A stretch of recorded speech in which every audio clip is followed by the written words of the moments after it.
Good afternoon, everyone. My name is Ben Putley. I am the CEO and co-founder of a company called Alkimi. I'm going to talk to you today about the internet. And I think naively, before I got on stage, I thought that everyone in this room will be on the internet. And I think it's fair to say that we are part of the billions that have been, which means you've been exposed to the marketplace in which Alkimi operates. That is the online advertising industry.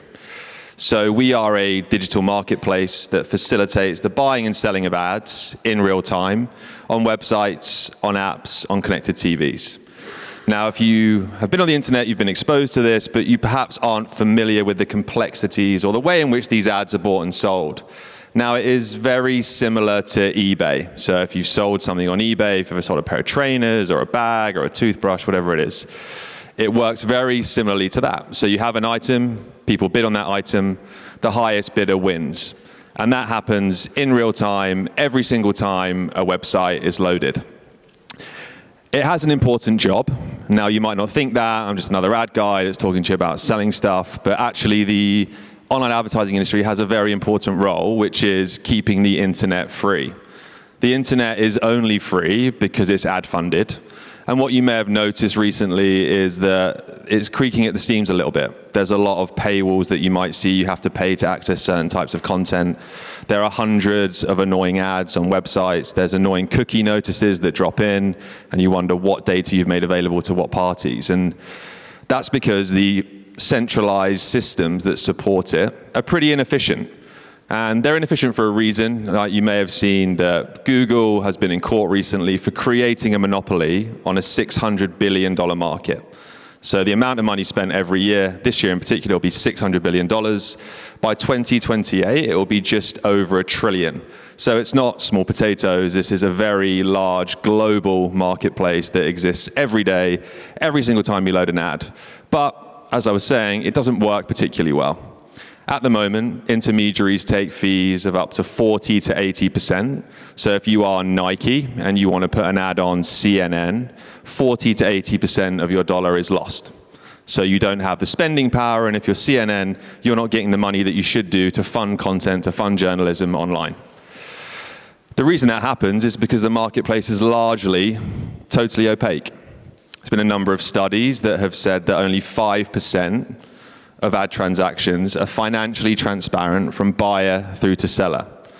Now, when you think about that, that's $600 billion this year. That's a very finite or tiny amount of transparency on billions and billions of dollars, and this wouldn't really exist in any other marketplace. You know, if you could only see what was going on 5% of the time when you're buying or selling a house, you'd probably think twice about using a centralized entity to buy and sell your house.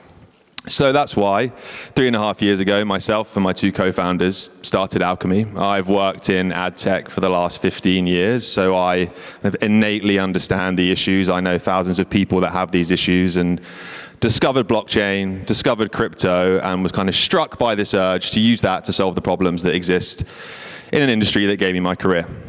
So we have built Alkimi. Alkimi is a Ethereum-based layer 2 that solves the challenges that I spoke about briefly. So we provide more revenue to people that are selling ads. We allow media buyers to get more media for their money and distribute that to people that use the internet. There's been some talk today of sovereign individual identities, and I think that has been a path that's been taken before, but it doesn't really work at the scales that we're talking about. You know, if you want to be rewarded for the ads that you view, the way that ads are purchased is in bales of 1,000. And typically it costs $1 to $3 to buy 1,000 ads online. So you don't necessarily, if you're a brand, want someone to view 1,000 ads to earn $3. And you as an individual probably don't want to watch 1,000 ads for Monday.com. You know, it doesn't really make sense. The incentive mechanism is broken. But if you have individuals that believe that the internet should be ad funded, are willing to provide infrastructure to support that, you kind of create this possibility for a decentralized network to exist to solve some of the challenges that we're really seeing online at the moment. And now we've been fairly successful in this endeavor. So we're based here in London. We have a team of 25 here. We have about 45 developers that work over in Bangalore. And we work with large brands like Coca-Cola, with American Express, with United Airlines. We work with their respective media agencies, people like Publicis, the largest media agency in the world, with WPP, with IPG, the large brands that make the decisions on these billions and billions of dollars that go towards effectively funding the internet. And what we really want to do is ensure that funding is more equitable, it's distributed to the people that are providing value, and we do that with some amazing publishers. We work with people like Condé Nast, we work with News UK, we work with The Telegraph, we work with the Daily Mail to bring an off-chain pool of liquidity, if you want to view it that way, on-chain. And we're generating revenue for our network. It might sound quite paltry, it's $1,800 a day on average, but that actually puts us in quite good company. You'll look at a lot of the very high FDV, low float layer 2s generally don't generate a huge amount of revenue. And I think that's because really up till now, I would argue, is that many people have created general purpose infrastructure. You know, you can come to our layer 2 and you can build anything. It can be challenging to understand what anything is and what actually you need to build to even understand. I mean, to even understand what to do with a layer 2 can be quite challenging, you know, like that idea of anything, building something that anyone can build on really doesn't solve a specific issue. So we've kind of moved down the route of solving a specific challenge for a specific group of people in a specific industry to really solve that. You can build anything, but what do I build, you know? So yeah, we are slowly making our way through what is quite a turgid and difficult marketplace to really provide more value to brands, to provide more value to people that are selling ads online, and to help continue to fund the internet.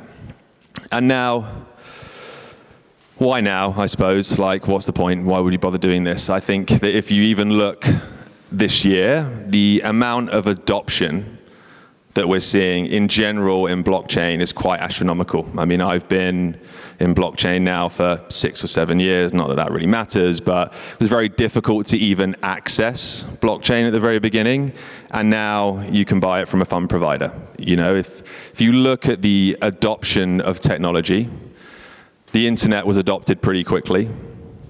Mobile phones were adopted even faster, and then blockchain is beating the two of them. You know, it's standing on the shoulders of giants, I would say, in that to have the transfer of value on the internet, you need the internet, and for it to be mobile, you need a mobile phone. But what we can see is that over the course of the next few years, we're on track to see an adoption of a new technology, a new infrastructure, a new way to distribute value to people that are providing value within certain ecosystems in a way that we've never really seen before. It's quite an exciting time to be in the space. I'm sure it's why you're all here today. And I think blockchain coupled with the capabilities of AI, there were some very interesting panels earlier on like the potential for that and the application of that, puts us in quite a compelling space. And I'm very proud to be the CEO of a UK-based company and getting to talk in rooms like this and really driving forward a country that should be at the forefront of services. Advertising at the end of the day is just a service. So we are looking to drive the UK forward, drive the adoption of blockchain forward, and really solve some challenges that exist in the real world. And yeah, ideally, as I've been saying throughout this presentation, keep the internet ad funded. And that is where I will stop for today. Thank you very much for listening to me. I hope that was interesting. Thank you very much for your time.